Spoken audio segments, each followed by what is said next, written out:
Okay, so it's now 10:05, and to be respectful of everyone's time, I think we could get started because there are quite a few of us on the call right now. So I'll start. Good morning. I am Carol Ann Church, Director of Community Boards, and welcome to today's March 14th edition of the Borough Service Cabinet meeting. I'll do the roll call and then we can begin. CB1, nope. CB2, CB3, CB4, Present. CB5, Present. Thank you. Good morning again. CB6, CB7, Present. CB8, Present. CB9, Present. CB10, Present. CB11, Present. CB12, CB13, Present. CB14, Here. CB15, Present. CB16, no, CB17, Present. CB18. I know I saw Sue Ann. So thank you all so very much for joining on this morning. As previously decided, this is a district managers only meeting. Sorry, I'm here.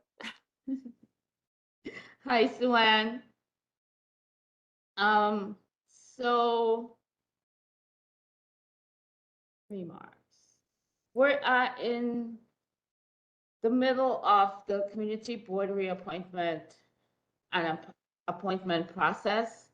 We're making a good faith attempt to interview everyone who has applied for the first time. And we're almost complete with that process. The council members are also in the process of looking through the applications and making selections. And while we will come in earlier this year than we did last year, we'll definitely, I shouldn't say definitely, we may not make the March 31st date, but I'm still holding, I'm still holding faith that it can happen. There's just one more thing that we need to get in and it could actually happen. So I feel really good about that. Just the way in which we can be helped by your offices is to use the attendance template. It's easier on a number of levels because everyone was using a different sheet. So it probably worked because before this administration, there were 18 people handling the process. So it was much easier than now. It's just Bianca and I. Yes, Jeremy. And you know, it's difficult when we're trying to figure out what it is and also then to get it uploaded into the system. And also when it comes late and we've done the majority of it, to go back, it really sort of puts a little kink in the process. So we're just asking if folks can be mindful of getting it in, you know, early to mid-January and to please follow the template. If you can't find it, I'd be happy to resend it. That's it, actually. It's been kind of calm here for the beginning of the year. And really happy to continue working with you, trying to, you know, make our community boards the shining star that they are. Hi, Melinda. Good morning. Can you hear me? Yes, we can. I think Sean's hand was up first, but Sean, Oh, sorry. jump in. Go ahead, Melinda. It's fine. Good morning again, and thank you, Sean. Just wanted to ask a couple of questions regarding the attendance sheet, and then also for board member appointments. I know with the attendance sheet, we're doing like a January through December type of calendar. And we had a couple of board members who did not get their applications in time.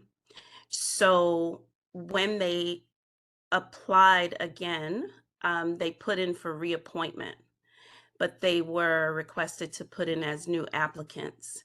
So I just wanted to be clear on that process, why they were told to be put in as new applicants. And I hope that my attendance sheet didn't confuse you and Bianca, because some of the board members were not on your roster when you sent it over for CB5, but I included everyone who was actually an appointed member from January through through December. So that's why my sheet was a little bit colorful. And I just wanted to make sure for the record that we did have a count for those members who were on our board from January through December. So that's why mine had the extra names. Okay, that was fine once it was indicated that they weren't an active board member, because then our count would be way higher than 50 or higher than 50.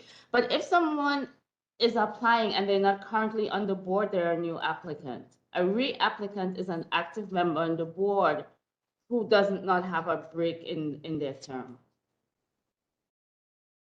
Got it. Thank Hey, you. Sean. You're welcome. Hey, Sean. Hi. I wanted, okay, the attendance template comes from us, I get that, but what are your sources of data for demographic and geographic information to make sure that your appointments are reflecting the diversity of our districts, and that we're getting, you're optimizing geographic coverage in the district? And then I have a second question. I'll just ask them both, and then I'll mute again. The other question is, the Borough Hall was pretty strict about our reappointments. Our currently serving board members who missed the deadline weren't giving any grace. And so for you to be even a day late when you were so strict with them feels very uncomfortable to me as the person who has to kind of get back to them with the disappointing news. So I just wanted to express that. And if there's anything that couldn't be done for the one board member who was not allowed to reapply, even though she's been a good board member, I'd like to circle back on that. Thanks. The deadline was extended from the 14th to the 23rd. That's because you all had an issue. That isn't because of the board members. The site went down and crashed, so they couldn't apply during that time. So I wouldn't put that on them. That wasn't a grace shown to them. That was for your own. Our site didn't crash. But I'm sorry, Sean, but the deadline was extended from the 14th to the 23rd. We reached out at least 2 to 3 times to the board members from our office. We asked the DMs to also reach out. And for people who said that they couldn't get on the night that the site went down, we actually allowed them to apply. So if someone didn't get back to us within 24 hours of the site going down, I'm sorry, because it's a mammoth process, and every time you do something and something is late, has to be backed up, you sort of have to run it again. It's just not possible for us to continue taking applications like through the middle of March.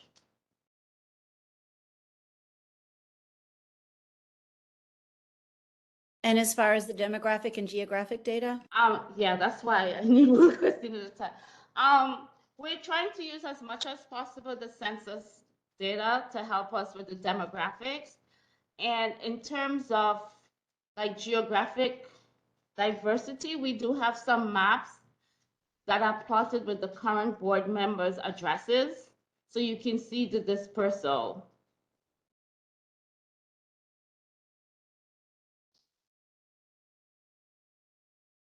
Melinda? Hi, yes, thank you. I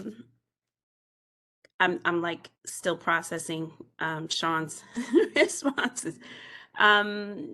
So we're looking to get the new roster, fingers crossed, everybody's fingers crossed by the end of March.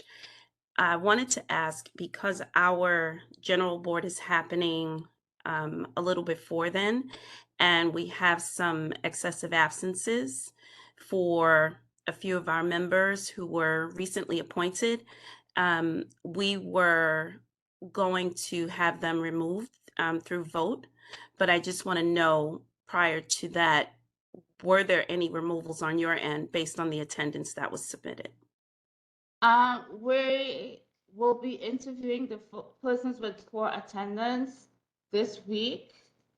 But we'll only be doing that for those whose terms are expiring now. And then we'll see, how responsive they are. And we'll let you know. I'll let you know. So if you have anyone else being removed.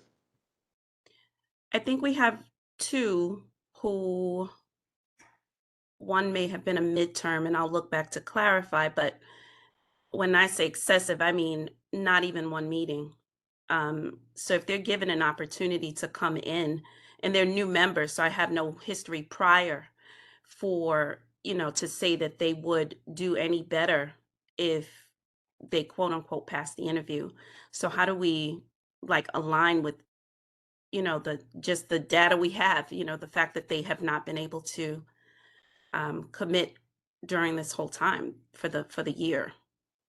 Sometimes people might say, there was an illness or they had to be away, or maybe they got called up on deployment, so those are the kind of things that will help someone to retain their seat. But if someone was just like, well, I was busy,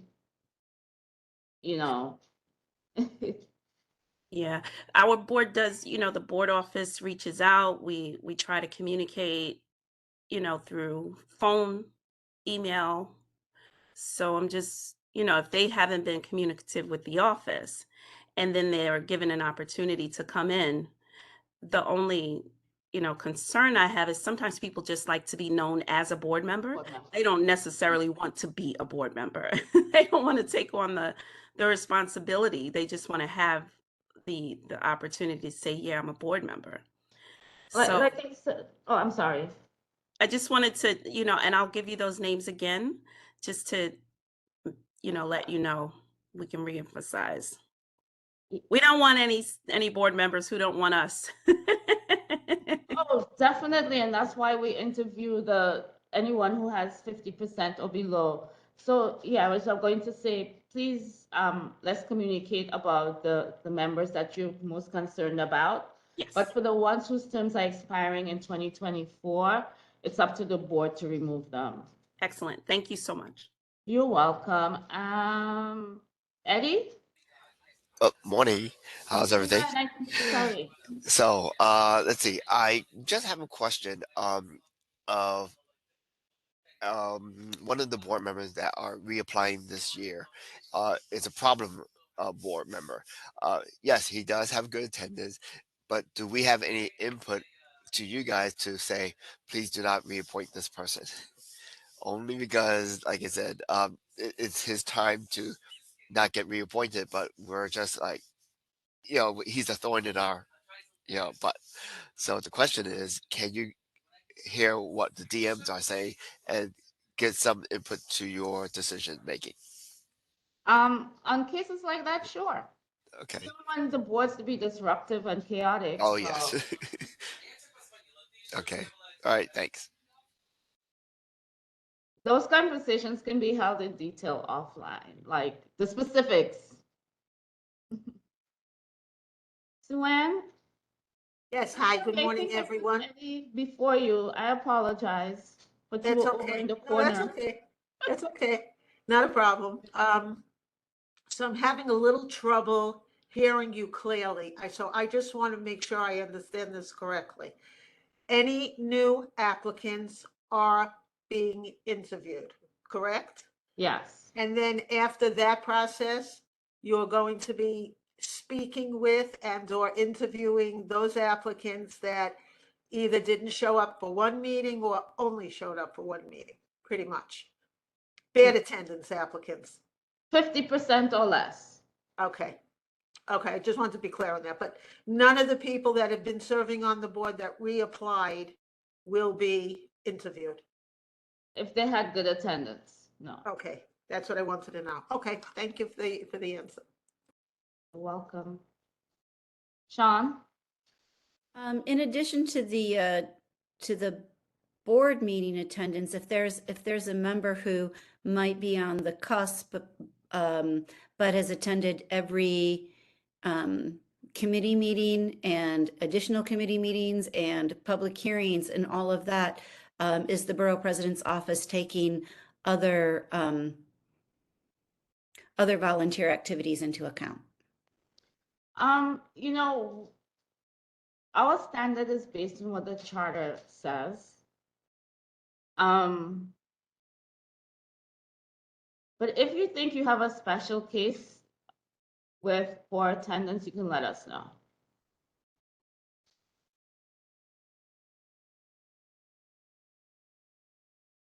Just one more question. What about being excused? I know that was something over the years that if somebody couldn't come to a meeting, they would call prior and say, you know, for some reason they can't be there, they want to be excused.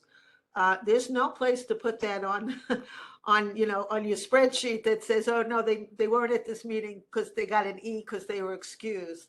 So is that a thing anymore? You're either present or you're not. You're here or you're not. There Yeah, you're not. is no excusing anybody. No. Right, okay, I just want to be clear on that, because a lot of people still call and say, oh, I can't come, you'll excuse me, right? And, it's a little odd, because when you look at the spreadsheet, the Excel sheet, and there is no excusing on the on that sheet. I just want to make it clear to them, because tomorrow night is our meeting, and I just want to reiterate that there is no excusing. You're here or you're not here. But they should still call. I think it's courtesy and it helps you keep track of quorum. So I would still encourage them to call it in. Just as a courtesy, but it will not reflect on their attendance. It will reflect on their attendance. Yeah. Okay, thank you. Thank you. Anybody else with any questions on that? I have a question. Good morning, Carol Ann. Morning. So, okay, what if our bylaws state that the chairperson can excuse a member for cause? Excuse for cause? Can excuse an absence for cause in case of illness or for any other reason of weight? I would have to address that with council, because that's not addressed in the charter. Okay.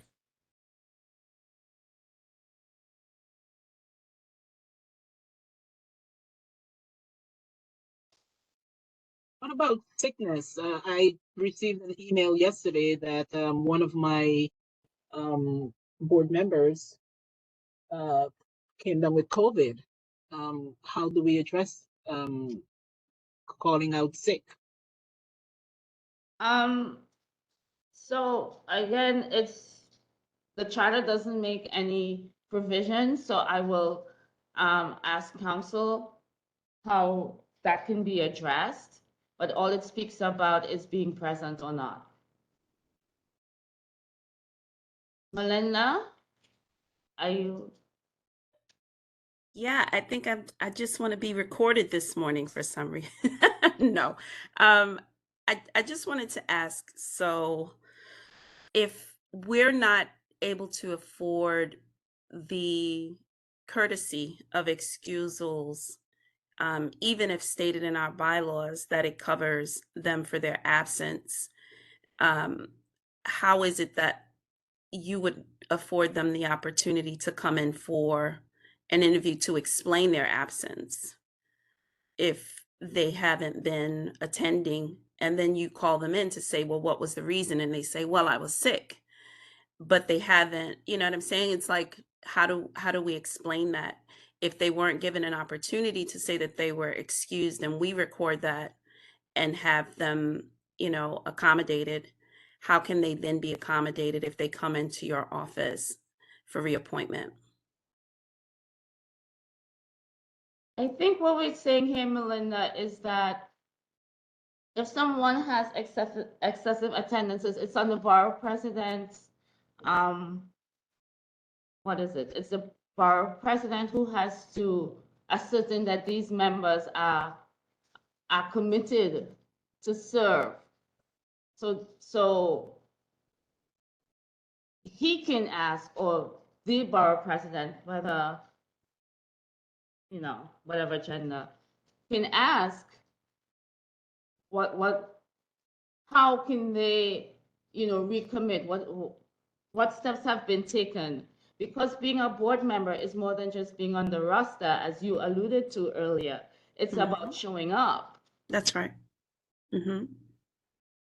Sometimes some folks have a long-term illness and they want to remain a board member, but after 6 or 7 months, it's affecting quorum. They're not able to participate, and sometimes we just have to face the reality of what's going on. Would it be helpful for your office if they had communicated with us and they said, I was sick for a certain amount of time, and although we couldn't put it in on the attendance sheet, we could provide you with that information?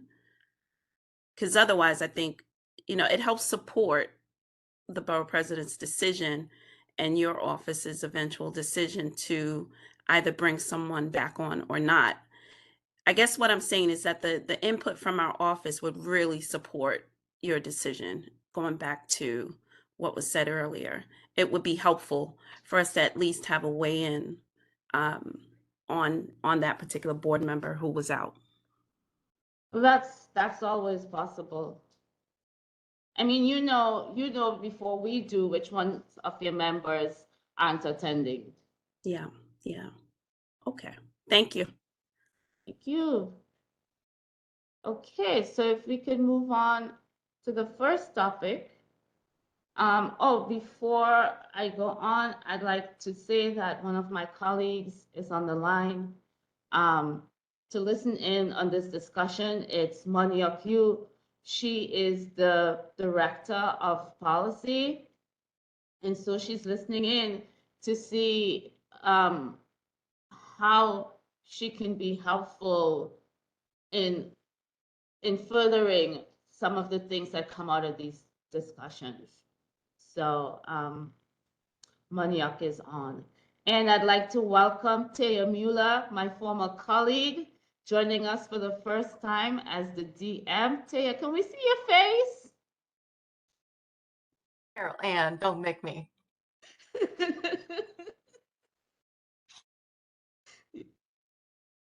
Good morning, everybody. Good morning, Taya. So good to see you on here. Yes, so you don't have to stay on, Taya. I just wanted to see your face for the first time. They've seen me. Yeah, so we'll start talking about how the approach to the fiscal year 2024 budget priorities and the upcoming fall consultations. Sean, can I throw this ball to you?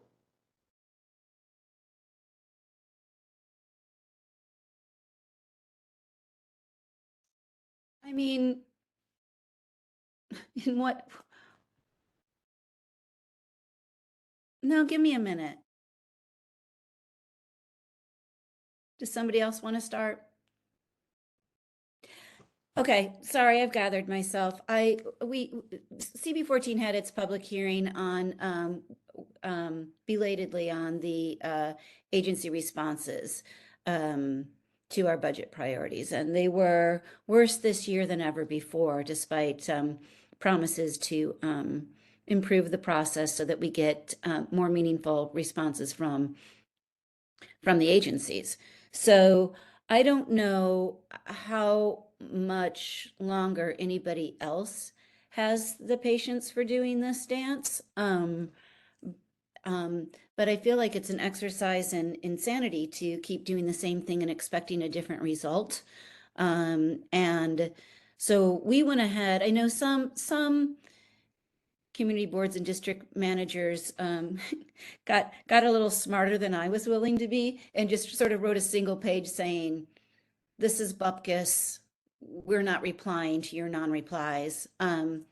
But I went ahead and went through the exercise again, just because it was sort of an exercise in reviewing why we asked what we asked for. So I guess, and this is where I was stuck and kind of stuttered at the beginning, because I don't know what the suggestion is, what we do, how we move forward with this year's process as it's about to kick off really in a minute or so. OMB was supposed to be leading in tandem with DCP on improving the process, but their response to our request for a baseline budget was to merely tell us what our budget is. And it was just like, it makes me angry even to repeat it. It just is so frustrating that that's supposed to be our helper organization, helper agency in this.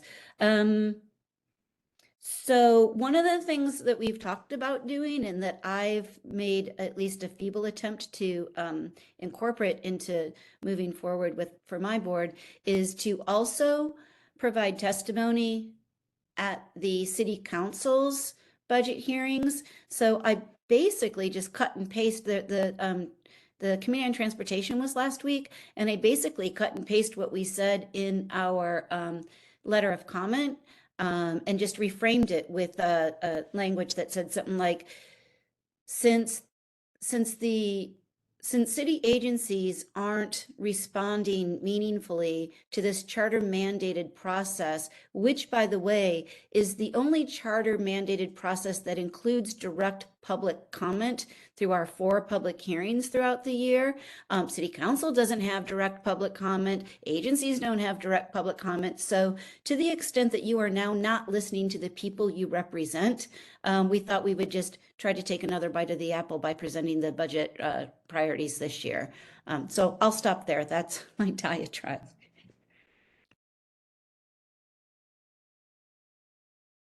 Thank you, Sean. Anyone else have anything to add? Hi, Laura. Hi, I kind of felt like we were on our own last year during the budget consultations. OMB really played a minimal role. In fact, Jeremy, who was leading the charge last year, had to ask them to record meetings because they didn't think to record, they didn't think to take notes, they were minimally there. So I feel like we're in this alone.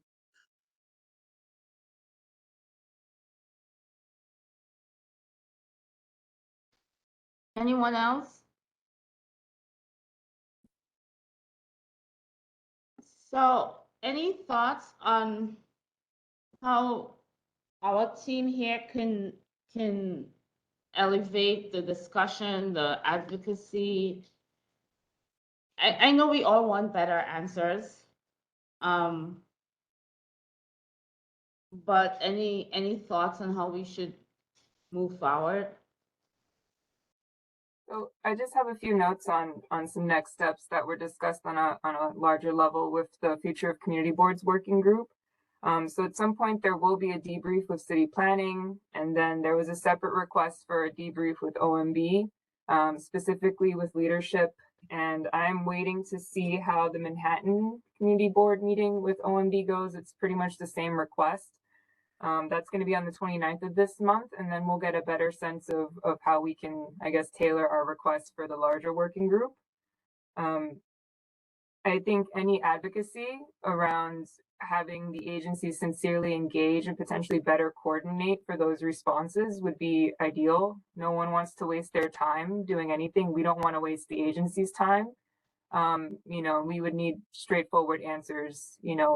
There was a point where we were getting substantive answers. These last 2 years, it's diminished, and there's been no indication as to why. So it's incredibly frustrating for us to put so much into this process, to be given so little, and then to be asked to put more into it, to basically have 6 levels of responding and not responding to each other before we can get a legitimate answer.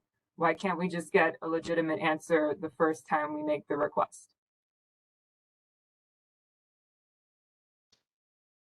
Thank you, Celeste. Did someone, Melinda?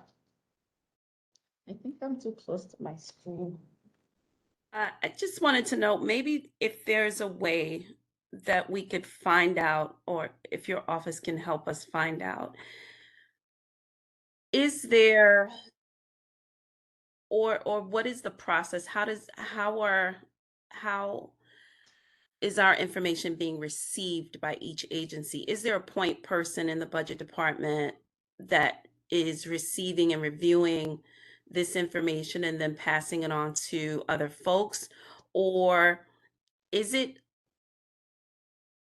that the information kind of sits unless we push for deeper content? So I don't know if I don't even know if I'm explaining it correctly or asking the right question, but just to understand, I just want to take advantage of the fact that you're offering support from your level, from the borough president's level, just to understand if they can explain to us what that process is, who's receiving the information, how is it being analyzed, just to get an idea of these, how these responses are being generated. Melinda, if you can just hold, I think we might been joined by the borough president himself. Ah, VP good morning, Reynoso. Borough President.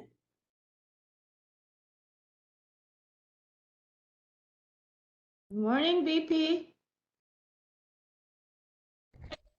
All right, can you hear me? Yes, we can. Can you see me? All right, there we go. Sorry, I'm getting back to Borough Hall now, just from a Brooklyn Community Foundation breakfast. How is everyone doing? Good, thank you. How are you? Doing well, doing well. I'm happy to be on. I just got on, so I haven't heard uh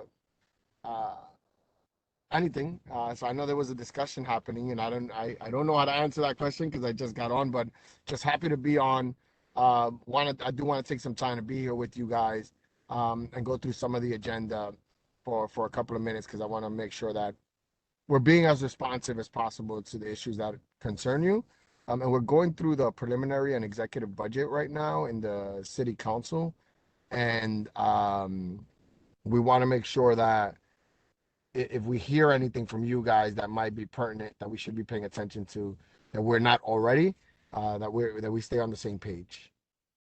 So continue the meeting, and I'll insert myself when I can. Thank you. Thank you. Thank you for joining us. Happy to have you today. Maniok, are you able to answer Melinda?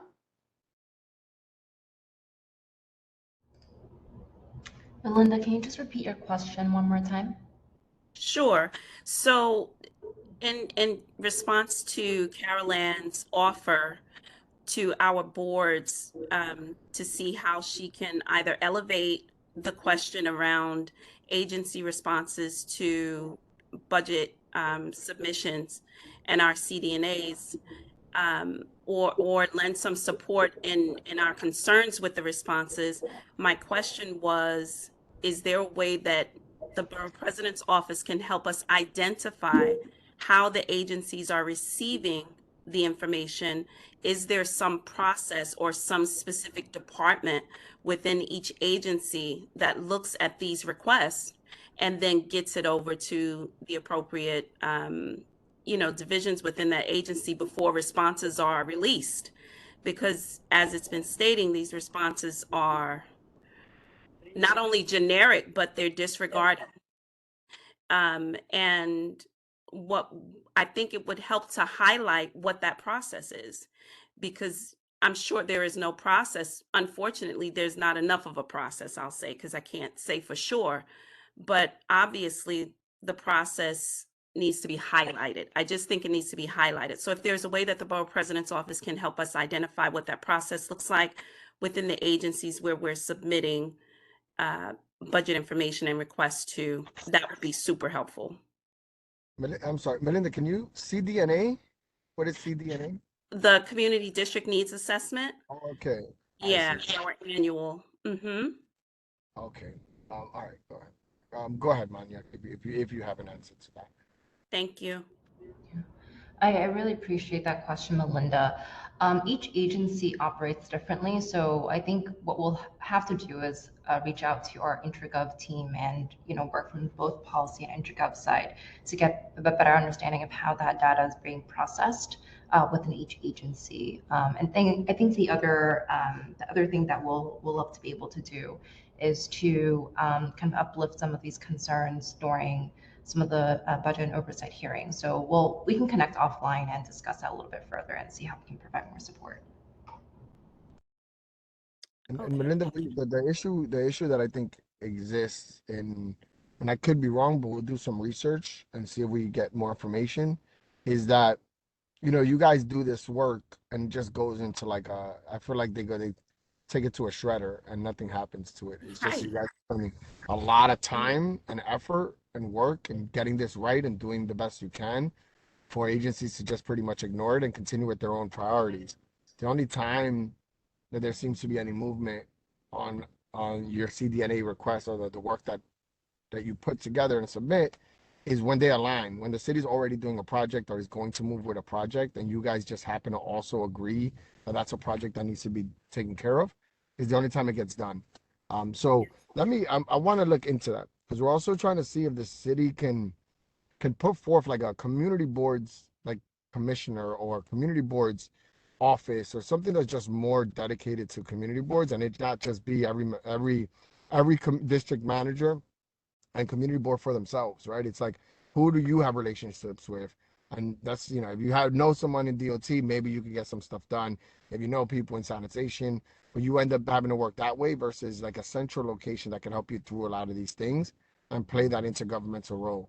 So let us follow up with our policy team, our intergovernmental, and with our community boards team, because we did say as we move forward with this, like restructuring and reorganizing as to how we want to help community boards, that our number one job was going to be connecting you to the resources, to the agencies, right? To actually getting agencies to respond, to actually getting them to do work. That's what we said. The primary function we think our office is to make sure that if you ask for something, you get a timely response from these agencies. So let us work on that a little bit, Melinda, because we're still building it, and hopefully you'll feel better about our advocacy on the capital needs assessment work.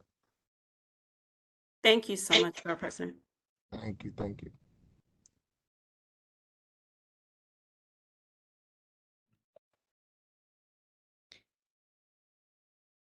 Caroline, if I may jump in and partially in answer to Melinda's question.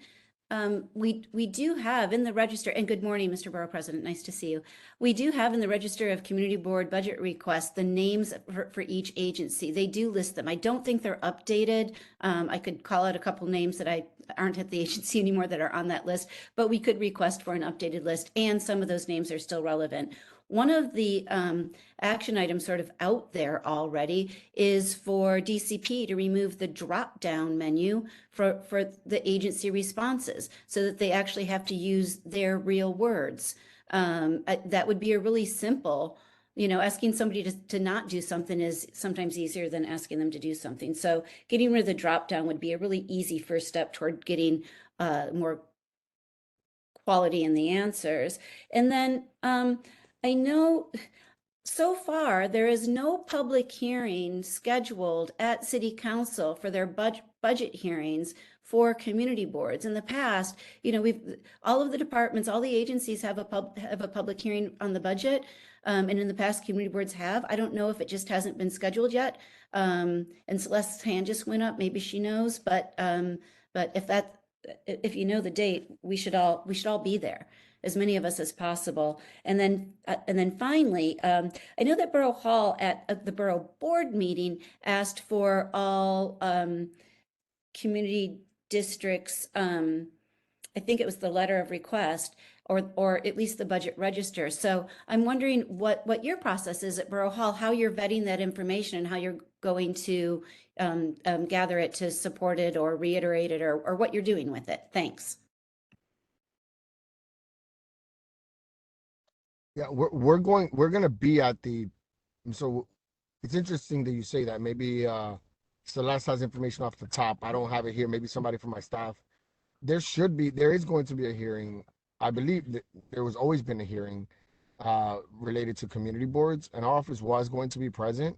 And we're going to take many of the requests and concerns you have to the community boards, but we have our own when it comes to just like overall support of the community boards that we're going to submit. But I don't know if Caroline or Manya, is there like budget hearings? I don't know who. I know Astrid is probably paying attention to it more than you guys, but is there going to be a hearing on community boards?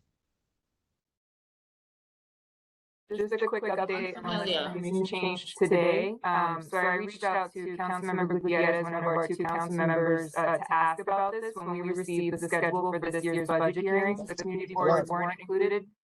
Celeste, you have like an echo. Is there another? You have like a phone and a computer on or something like that? No. All right, you have an echo. It's hard to understand you. I'll drop it in the chat if you can't hear me. Try it again. We can hear you. It's just a little tough, but go ahead. Yeah. Is it better now? If it's okay, can you hear me? Is it not good? Good. Okay. So Councilmember Gutierrez reached out to Councilmember Ang, and she's looking into it. Is the last thing that I heard. Because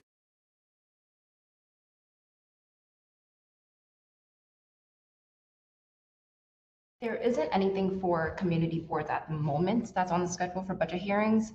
On March 22nd, there is a hearing for governmental operations. That's where we've typically, at least for the last hearings that we did, we have presented about community boards or testified on community boards during that time.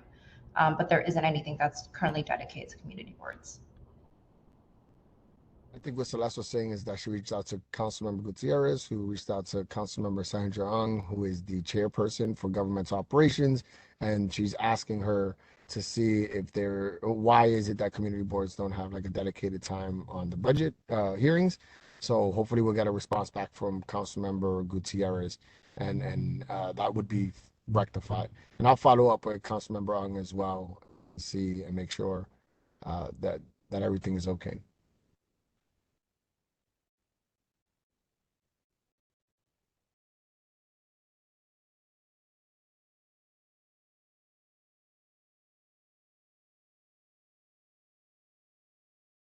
Hi, Sue-Ann, your hand's up.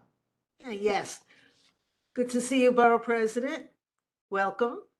I just wanted to say that every time we've met with anyone from, any of the city agencies, we've always tried to impress upon them that the community boards are the eyes and the ears. We know what's going on in our districts, and we try to, show them that by submitting what we need to submit in terms of what needs to be done within our catchment areas. We just recently had a meeting with the new South Chief, I think he was called, Chief McAvoy, and we voiced some of the concerns that we had with many of our precincts. And if they weren't responsive to us, why they, may not have been responsive. And he did take care of that immediately. I got a phone call about 3 hours later from the precinct asking, what happened? Why did you say that? Why would you? Because if they don't understand that we need to work together, we're not going to ever get anything done in the city. So, I'm in agreement, obviously, with everybody, all the other district managers, that we definitely need somebody to work with community boards to take us seriously. Sometimes you don't feel like you're being taken seriously. We're a community board, and the people who are on the community board live in the area. They know what's happening in their areas. This is what we're here for. But a lot of the times I think the city agencies just don't get it. And, even coming to our cabinet meetings, they're a little lax. So, there are a lot of things that I think they have to wake up about the agencies, and they have to work with the community boards better than they have, and they have to respect us more than they have been. So hopefully your office could, take the reins and definitely do something where that's concerned. We'd appreciate it. Yeah. Yes. And like like I said before, we're going to build a process and we want to be side by side with you guys. If you're making a request to a city agency, we want to be with you. And I don't know what that looks like just yet. And I don't want to make any commitments and get myself in trouble. But there's going to be a way that when you guys are requesting things or are asking for a response from agencies, that they know we're paying attention and they know that we're making that request alongside you. So we're going to see what weight this office holds with these city agencies and how they respond to you. So I'm looking forward to building that out. We made that commitment. I think last time I was on, we were talking about the changes that we wanted to make. And this was a part of it, is how do we make it so that these agencies are responding to you, because we're going to be paying attention.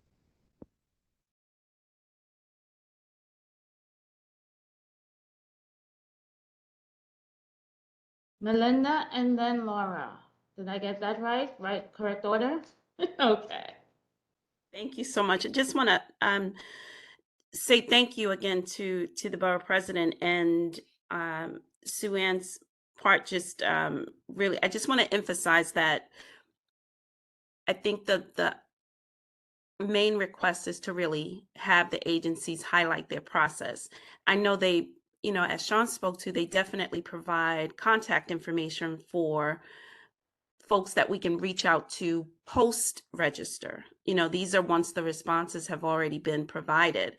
But I think highlighting what's happening upon receiving our request is what we don't know. And because we don't know, they have too much of an opportunity to, ignore what those actual responses are. And they kind of placate us by saying, okay, here's folks that you can contact to follow up. So it's, we just want to, I think just shedding light on it would help. So if we can just dig in, just want to reemphasize that. And thank you again. And I won't raise my hand anymore today. Go ahead, Laura. Thank you, Melinda. I think, going back to the budget consults, I'd like to know who's in charge, who's organizing it. And I'd like the right people at the table. We get our reps who are lovely that we deal with on a monthly basis at our cabinet meetings, but we don't get the budget people showing up necessarily. So we're not getting the answers. It's always, I got to get back to you. I got to get back to you. So it's been a very frustrating dance when we sit through these budget consults. And I think last year was probably the worst experience I had, because nobody seemed to be interested or wanting to be there and were taking charge. And it was really, an exercise in futility. So I hope we can, better prepare this year is my only concern. Thank you, Laura. Sean? Yeah, thank you, Laura, because that's kind of what I wanted to bring it back to. Some of the stuff we're talking about is how we get better answers, but it presupposes that we are posing the questions first. And before we even step into another round of budget consultations that are just getting worse every year, I'm just wondering, and I don't know how, but I'm wondering if there's a way to throw down the gauntlet. And to raise the expectations before they walk into the room and decide who's walking into the room and what actual information they're bringing with them. Because if you look at the city council budget hearings, they're not as hollow. They're nowhere near as hollow.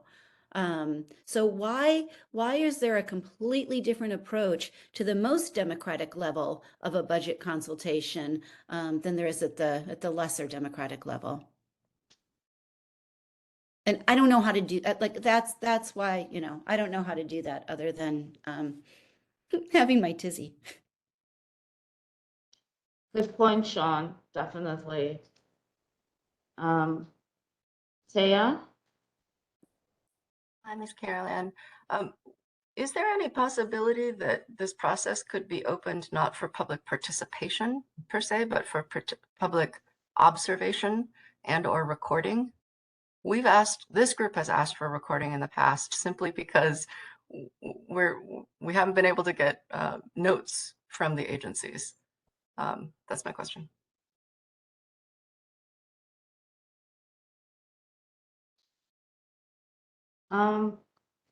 We can ask OMB since they're the ones that's running the process. I don't want to make promises I can't keep, but we can definitely put that out there.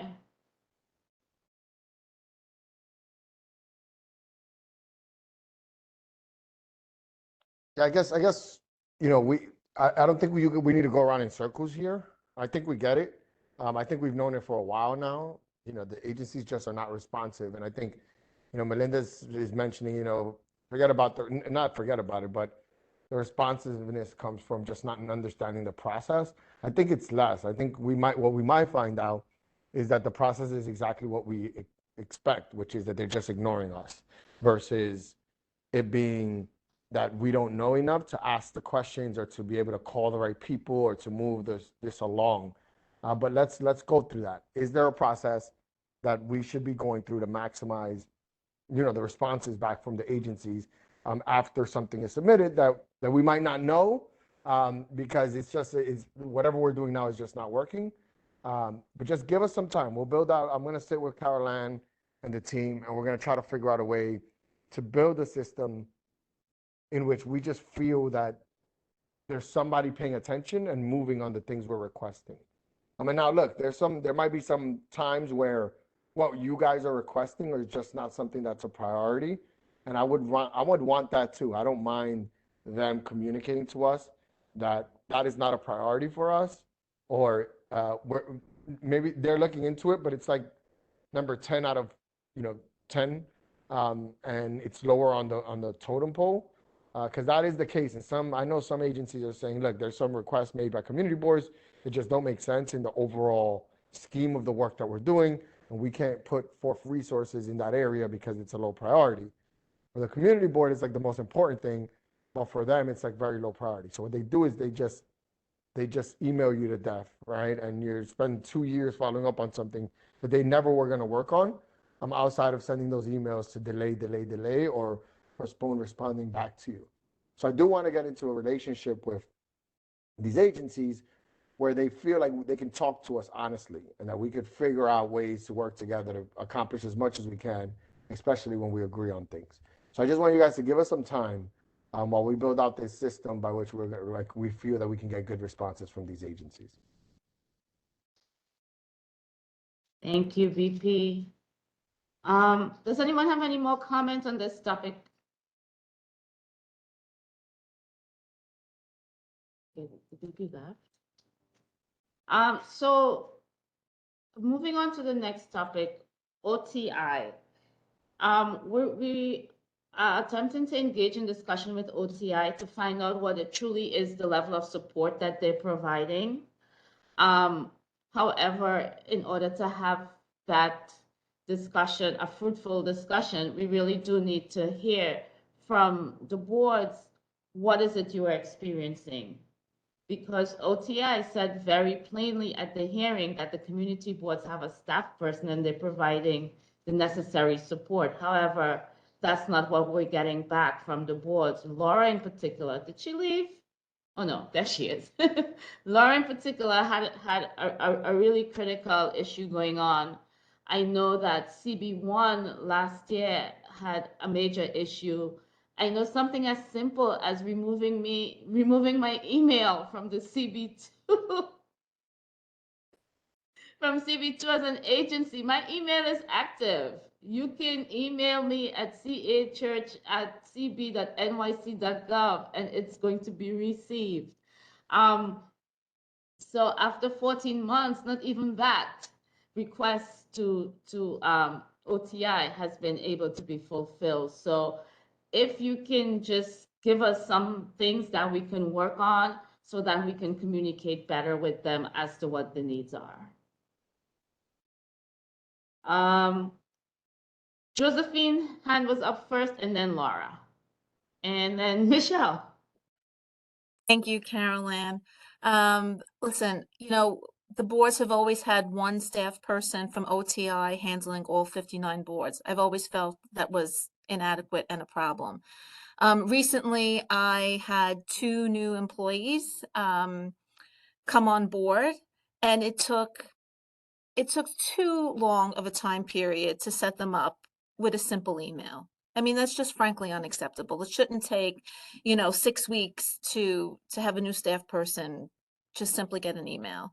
And I could chalk that off to, there's one new staff person that's now assigned. He's getting his feet wet. And that's not to knock him. I do think that having to manage 59 boards is just too great a number. And there's a lot more technology needs that we have today than we did, even 4 years ago, for the boards. Simple questions like we sent an email last week to OTI. I want to get Power BI as part of my Office 365 package. How do I go about doing that? Is that something I have to purchase on my own? Right now we have Office 365. It comes as part of many government contracts. I have yet to receive a response from OTI. So it's that level of, or lack of thereof, of responsiveness that is very frustrating when I'm trying to run, our agency here and be responsive to the needs of our board members. And I think that we absolutely should continue to advocate for, better assistance from OTI or to, really share that with the agency again. And what it was mentioned at the council hearing, we keep speaking about it, and I think additional support services for the boards is needed today to help us perform our charter mandated responsibilities, and I just wanted to add that to the conversation. So thank you, Carolyn. Thank you, Josephine. Laura? Totally agree with Josephine. I did have a crazy situation where I ordered phones prior to the pandemic, which were lost in translation. They never arrived. It took me a couple of years to sort that out to get my new phones because my system was failing. But I did get a hold of Michael, who's the new OTI rep. He did work with me, so I have to give credit where credit's due. It took way too long, but I did get my phone system finally installed. And then, of course, I wasn't on the record to get the bill paid, so they were quickly disconnected them as quickly as I got them installed. So it was a nightmare, but Stacy Gardner did come through in the end. I had to call upon her because I was getting tossed. I didn't exist. I couldn't stop them from disconnecting my phones, and I was in a desperate, situation here.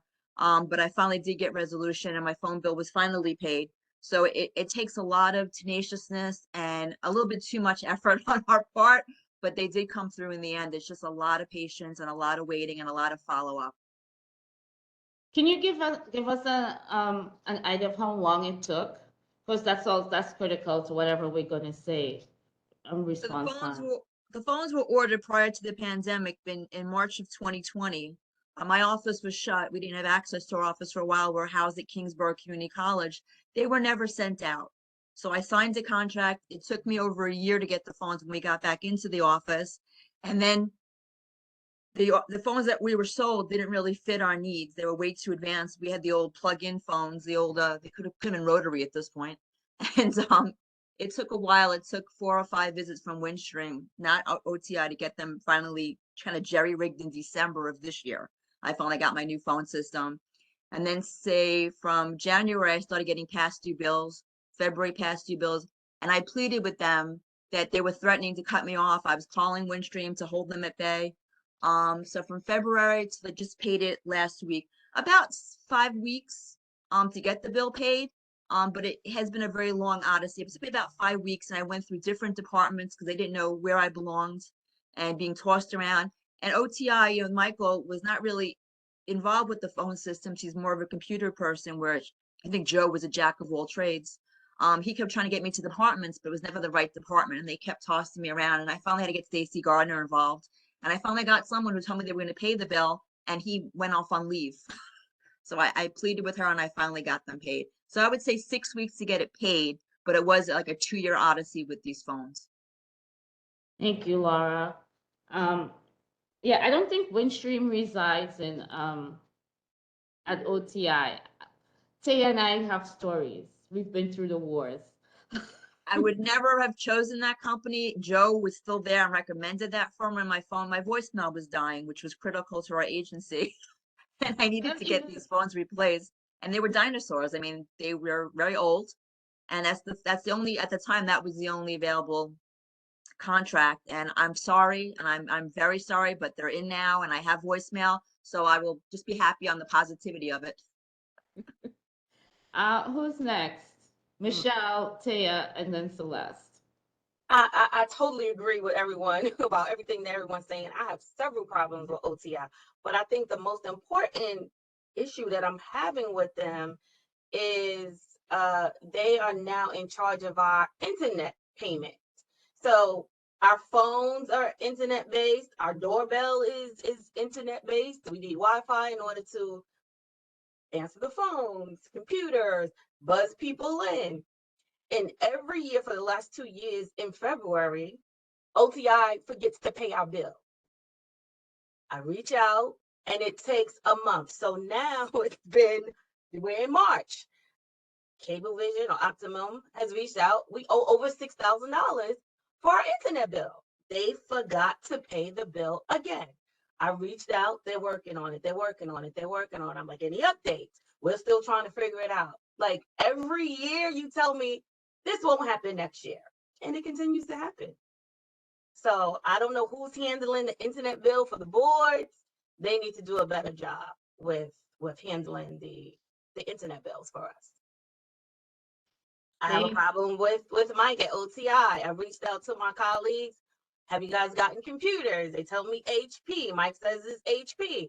He does an assessment, which computers, how many computers do you need? Then he tells me, oh, we're no longer dealing with HP. We're dealing with Dell. I said, okay, this is what we need. This is the kind of computer. That was a month ago.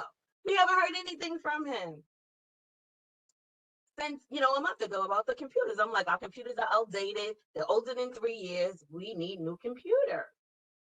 So, he definitely needs help, and we need direct people to assist us here when we have issues at OTI. I was on the hearing last week when the commissioner said he has people to assist the boards. That's not true. That's not true. He has one person to assist the boards. We need additional people. One person just doesn't. Not one new person. Joe was one person, but he really acted as if he was 5 people. Joe knew everything. Mike is new. He's still trying to figure it out. It just doesn't work for us here. I would call Joe 1 of 59 was my nickname for him when he walked through the door. And to be honest, I actually called Joe on his cell phone. And Joe answered. I said, Joe, I need a new computer. I hate to call you, but what type of computers would you recommend? Joe broke it down for me. And this was a month ago, 2 months ago. Joe is still receptive. He still answers our calls. He was willing to give me that information, and I conveyed it to Mike. This is what we need. This is the type we need. So, Joe is still the man in my book. Thank you. Taya, and then Celeste. All of my complaints. So my ask is it's 2023. Like, the city needs to stop acting like we're going to have fewer technical needs in the future. It is only going to grow, right? Like right now, I think all of the community boards have done an amazing job, like single-handedly bridging the digital gap for all of our board members, right? Because it's not just our offices, it's our board members. But it's the battery. Our technical needs are going to grow, and I think the expectation from the public is going to continue to grow. Like, they're going to expect more from us technically as all of these millennials start getting into the board, right? So my thinking is, like, other agencies that are expected to have a physical presence in multiple boroughs have multiple borough commissioners, right? It seems to me that OTI should have a technical assistant for each borough, because it's not just the technical assistants that we're on an endless waiting list for. They need to come and physically be in our offices. So it would be an efficiency for there to be one in each borough, right? And then not only could they address the questions that we know we have, but they could be proactive and help us with the things that we don't know. That's it. One for each borough. Good idea. Celeste. Thank you, Taya. Yeah, I will keep mine brief. It's pretty much a win stream, and Mike is not responsible for that. Sends me to someone else who is at OTI. That person sends me to someone else who sends me back to the other person who sends me back to the other person. And at that point, I just say, can you just give me a contact for Winstream? I'll figure it out myself. Which I do. I contact them, I get the information, and I'm pretty much told to just call the 800 number, which if Mike would have known that, or anyone, if I would have known that, then I would have been able to just call that directly without the back and forth. And then the issues themselves, this had to do with the call forwarding system, the dashboard that we all use previously. And I don't know if this is still the case, but I let Joe know that all of our accounts are linked on that page, and I was able to make changes to someone else's information because it's all open. I only did that because Joe asked me if it was possible, and I put his cell number on there. So that was a security concern that was never addressed. I had to troubleshoot to fix our call forwarding issue probably several hours each day for almost a week until it was resolved, which meant I was not doing several hours of other work that I needed to be doing that day. So it's just, oh. Carol, if you mute, will she be less echoed? I'm just curious. I really appreciate how Celeste is personifying the need for tech support. Yeah, I don't know if it's still an echo now, or if you can hear me normal. Didn't matter. It's still an echo. I don't know why. Okay. Yeah, it could just be my sound today. I'll put it in the chat. Celeste, Michelle, and Tia. One other thing. So back in December, OTI deleted our CB account. So we had no access to it. They couldn't find it. They deleted it. For 3 months, we just got it back up this month. And then no one knew anything. It was up and running. They deleted it. So we had no access to our CB email. Our BK CB 08 email, they deleted it. Took 3 months to get it back up and running. And they had no answers for us as to where it went, why, how.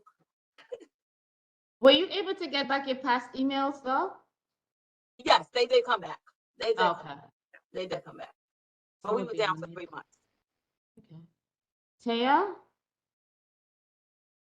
You know, one of the things that I have sometimes said to Stacy is that the prioritization issue doesn't really work for community boards, because if someone's computer is down at another agency, no problem. Somebody's computer goes down in a community board, you have lost 33 1/3% of your productivity. In some cases, 50% of your staff is unable to work. So I think that's one of the issues that they need to understand as well, that what they put as a low priority might work for, you know, DCAS or DOT, but it cripples a community board. Laura. One more thing I want to add is that outlook that we have through them is very limited. If I don't save email or archive it somewhere, it disappears. So when I was having the Windstream issues, I'm trying to backdate 2 years to find out who I was speaking with, and it was inaccessible because it doesn't archive. You just lose all your old email in this jerry-rigged Outlook system, which is our CB email. And that's very frustrating. I wish we had a real connection where I can look at my emails and not, you know, be afraid to lose them at some point, and they do disappear.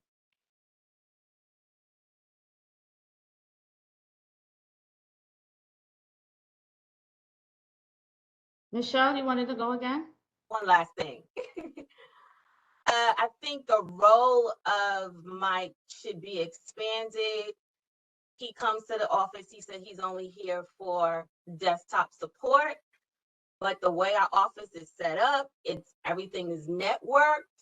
So we can all see what's on each other's computers. We can send from our computers down to our copy machine. We can scan. So that's networking. And when he came, he says, I'm only here for desktop support. But we have a new copier that we now need you to network to our computers. And he was really reluctant to do it. I'm like, this is all connected. We need our computers to be networked to our copier because we all send things to the copy machine. And he was like, I'm just here for desktop. I'm like, you have to do more than just desktop. It's all connected. So I think his role needs to be expanded, what he needs to be helping community boards. So would I it be actually made a helpful? request this morning. Would it be helpful for us to communicate to OTI that they need to understand the needs of the boards and it's not a one size fit all? And so maybe they're offering something, but it really only takes care of 20% of the problem. I made that request this morning to have my computers connected to my copier. I called in. Hopefully someone comes out. Thank you for that, Michelle. Seems I may have to wait much longer. Make sure you emphasize it's networking. Wow. 'Cause- I will do that after this meeting. I'll call them back.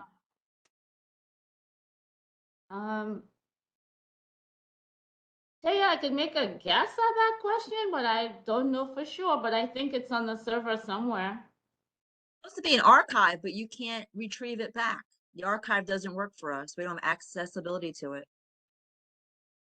There are two archives. There's one that's more recent that should be linked to like your email if you use the Outlook email. And then there's also the archive that requires a special link and you have to log in with your credentials.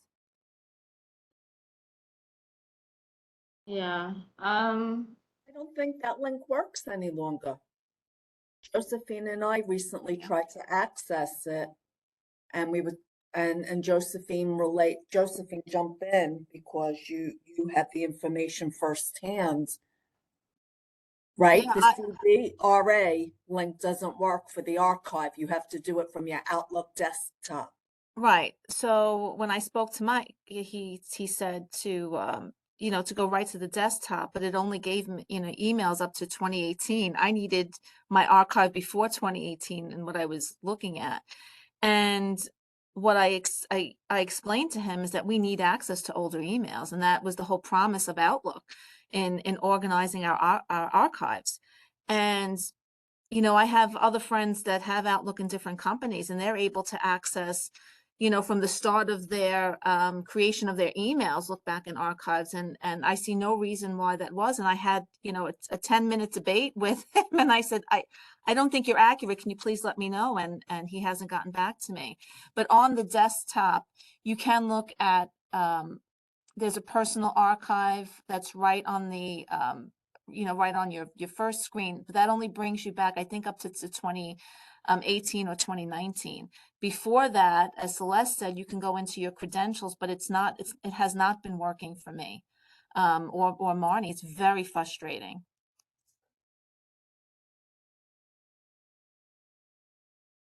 Thank you, Josephine. I just want to follow up. I had this discussion with OTI and they said that we no longer had access. There was an issue on their end. So it's not functioning and you'll never get that archived email.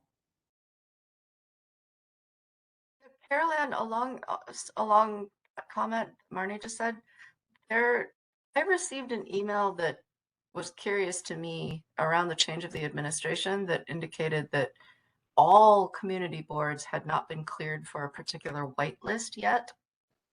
And that was while OTI was transitioning during that consolidation of the 7 departments. So I am curious if there has been some change overall. Okay, I'm not familiar with that. So you could probably talk about that a little more offline, or do you want to discuss it a little more in detail now? Because I'm not familiar with. I mean, I would support Laura's suggestion in the chat to invite OTI to come to a cabinet meeting. Sounds like we all have issues. Yes. But I was thinking maybe not a cabinet meeting, because I think sort of what has to be done is for them to understand each board's needs. And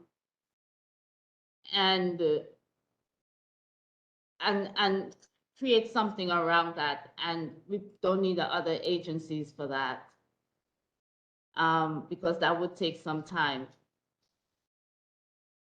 Anyone agrees with me or thinks that a regular cabinet meeting, a full cabinet meeting? No, I meant a one-on-one when we have a DM meeting that we should have OTI. Yeah. That's what I meant, not as a full. And yeah. Great idea, Laura. Thanks. But we also have a problem because like when we're doing the oh my God, the disclosure forms, like we're not wired in, so we can't get passwords sent to us. I mean, we're not part of their system somehow. We're a disconnect there. So we probably don't have that white approval, that whitelist approval, because our passwords we can't get sent because we're not existing on their system. So there's an issue there. Definitely understand. Also makes it difficult to access like the discounted programs that they offer to city employees. And do the EEO training. I mean, we just can't get on the system. It's like crazy. That's always peeved me. We can ask DCAS to do a passport training just for Brooklyn community boards.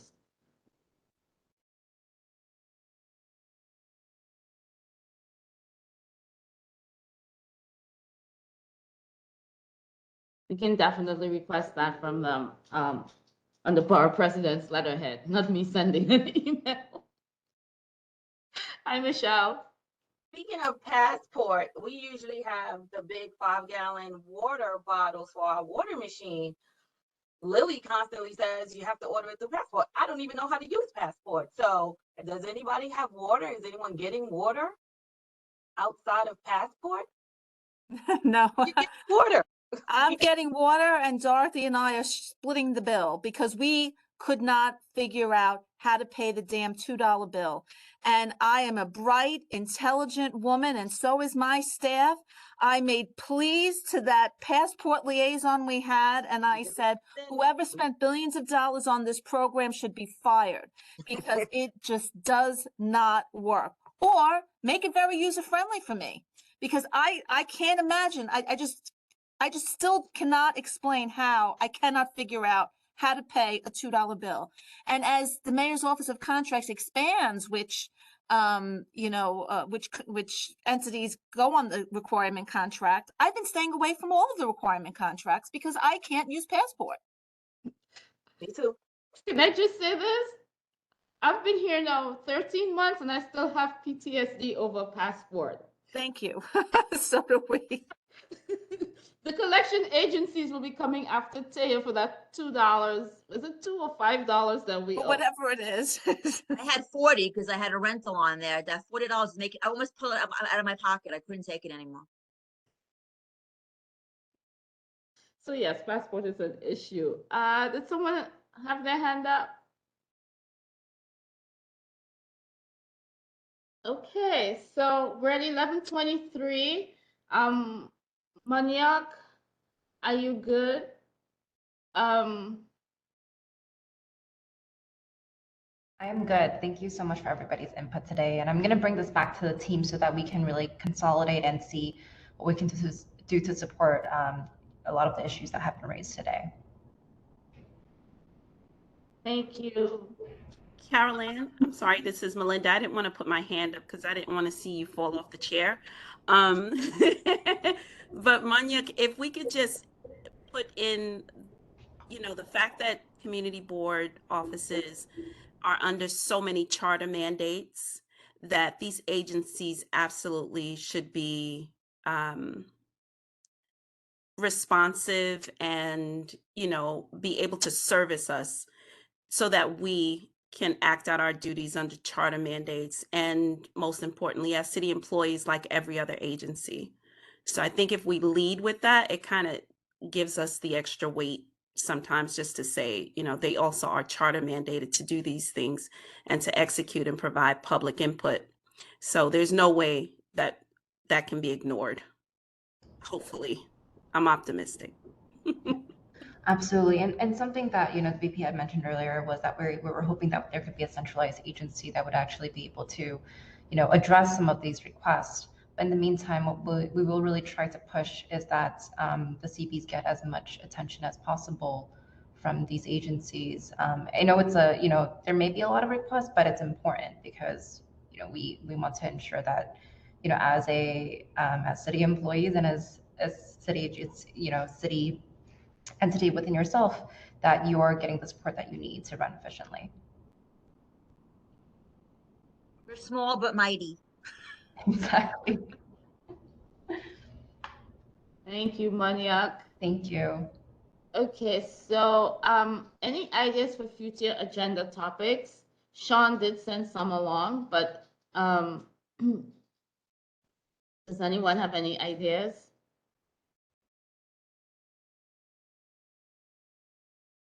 I have my hand raised. Hi, Dante. Good morning.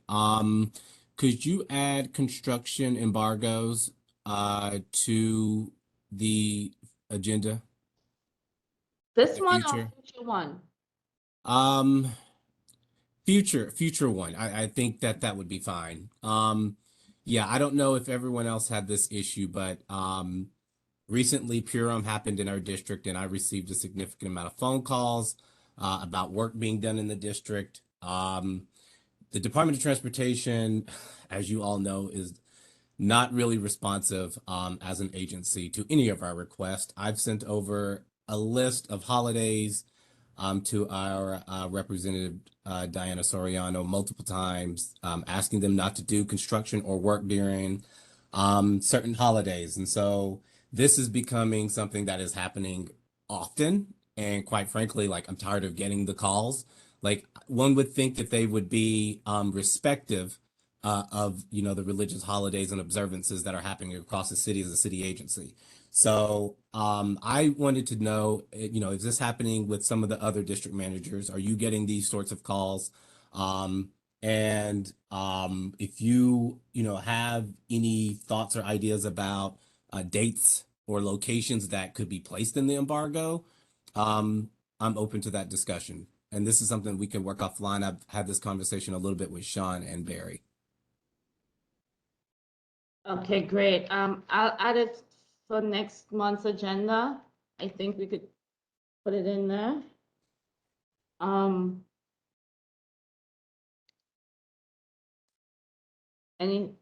Anyone else has anything to add? Sean. Carol Ann, hi. Hi. Should I go ahead?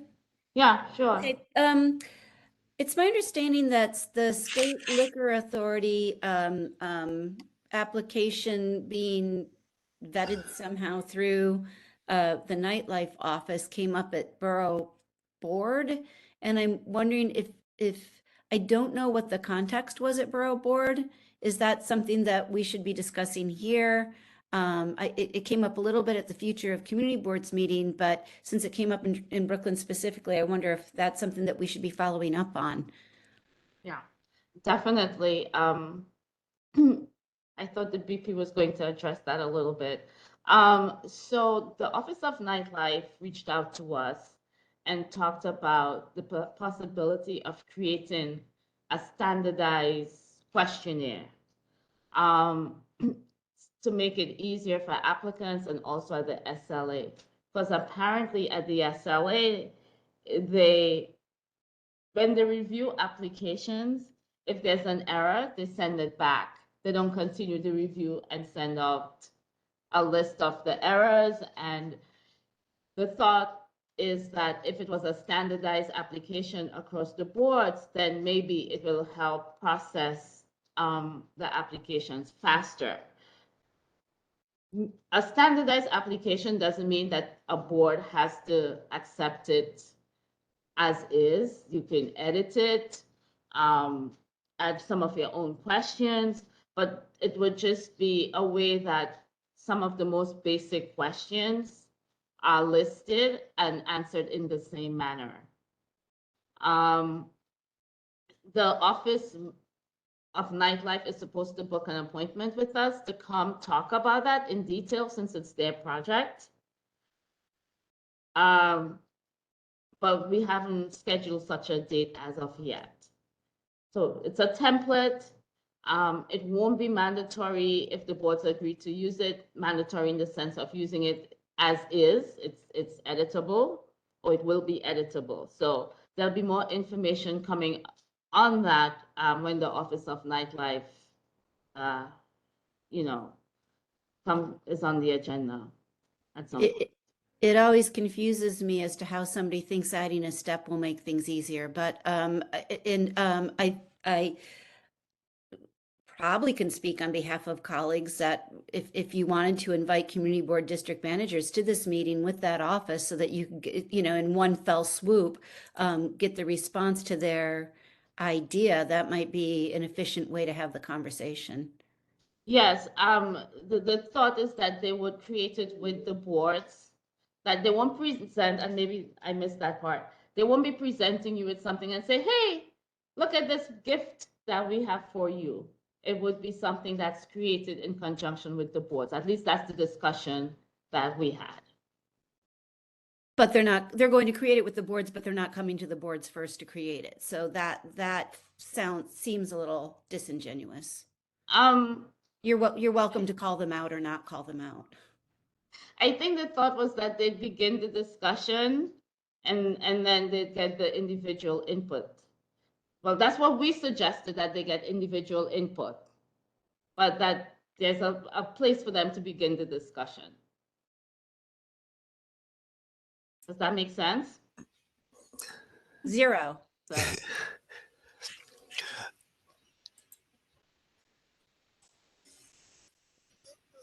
Eddie? So, okay, it's my turn. So my question about the nightlife, is it basically something for something like a stipulation, or is it something different?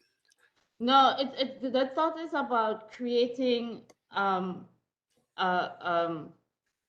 application, the questionnaire that comes from the boards for the applicant to fill out before going to the SLA for your review meeting, to talk about creating a template. So the idea was that they would talk on a broad basis, and then they would meet with, at least we recommended that they meet with the community boards to review. Okay. All right. That's one question. The other one was the COIB. Were we supposed to get the password soon, or it hasn't been scheduled yet? I'll follow up. Council was going to go into Manhattan to pick it up. Okay. I'll follow up with him on that. Sure. And the third one was DCWP. I know, or I heard through the grapevine, that they're supposed to be updating their enforcement and procedures of how to combat the illegal vendors. Is there any way we could get them within the next month or two? Before the summer, let's put it that way, before the summer. Yeah, this was brought up the last EM only meeting, and so I have them on the schedule for May. Okay, good.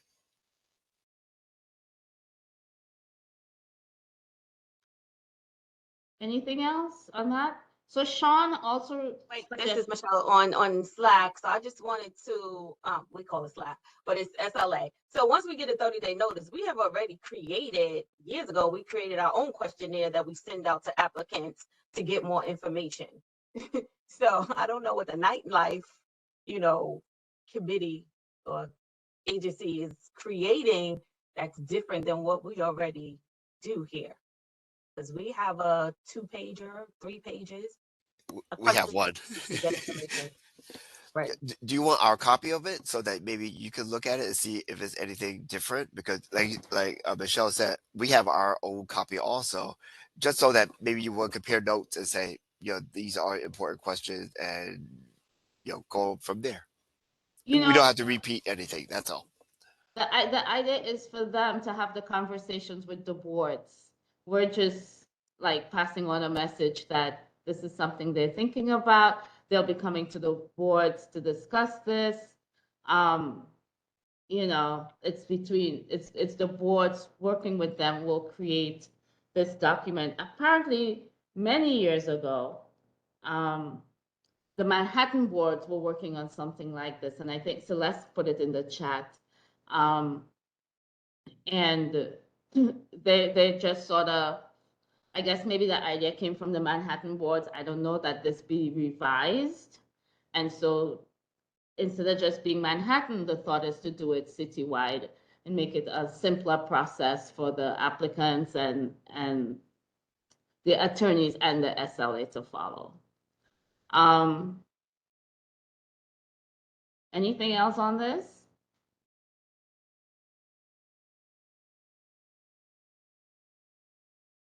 It's not the SLA, Taya, it's nightlife.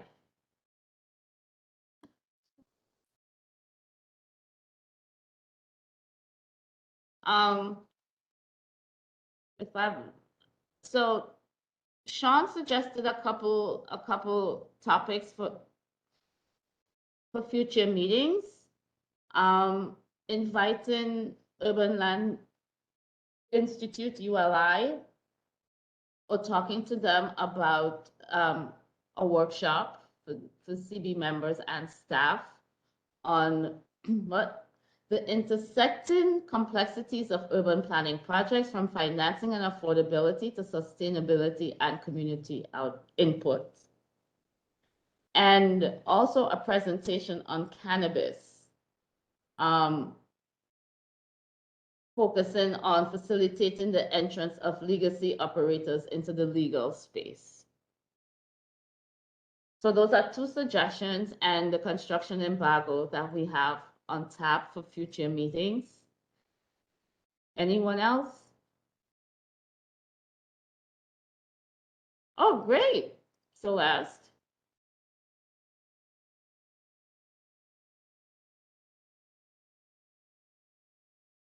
Okay, Michelle, you muted, hon.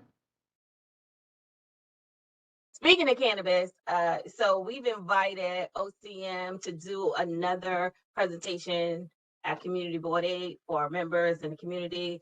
We're having an informational meeting tomorrow evening, which is virtual for the community. So that should be really good because a lot of our members missed their informational meeting. So we're having our own tomorrow night, 6:30. So that's good for the community. That's it. Great, thank you. Might be have business to get one, into. yeah, one last thing. What's going on with the EEO training? I have yet to take it. I've been emailing, I believe, Felicia Santiago back and forth, trying to figure out, I think, if I'm going to be doing this training. Is there like any update on that? Okay, I would have to ask because that's not stuff, HR stuff doesn't necessarily come to me. Okay. But I will follow up on that. So anyone else needs access to that training? Sean, Jeremy, okay. So I was scheduled to take a training today. They sent me an email yesterday that they canceled the training. Right. So I asked the guy, I said, is there a way that I could take this online myself? He sent me a link. So I'll forward it to you guys. I don't know what's in this link. I didn't open it, but he sent the link. Hopefully I can take it there. Because Yes, please forward it to us, please. Yeah, Because I'm interested too in taking the training. Let me know if it works, okay? Before I follow up with Felicia. And as I think you know that Tamisha Hunnigan is no longer with the BP's office. So there'll be new faces here soon. Okay. Anything else? I just want to make one announcement. I would like to thank some of my other fellow DMs that came to our casino meeting this last Monday. The borough president did a presentation in the evening time, and it was well attended. And of course, there's still what do you call it? Murky waters that we still have here. We're going to have some future ones with CB11 if possible and CB15, only because there are budded community boards, and of course they will be impacted too. We're hoping to get this sometime in April. So just to give you guys a heads up, it's an active issue here, and it affects us and it affects you guys too. Thanks. Thank you, Eddie. Any other updates? Jeremy, you've been oh Lord, why can't I say uncharacteristically quiet today? Your blessing. Sean, you muted, Sean. Don't poke a stick at a bear, Carol Ann. I just want to quickly announce that Community Board 14 is hosting its 16th annual youth conference at Brooklyn College on April 3rd, Monday, April 3rd. Hope Borough Hall will be there, but I'm really excited about it, and everything is up on our website. Thanks. Yes, thank you. I think it's on my calendar as well.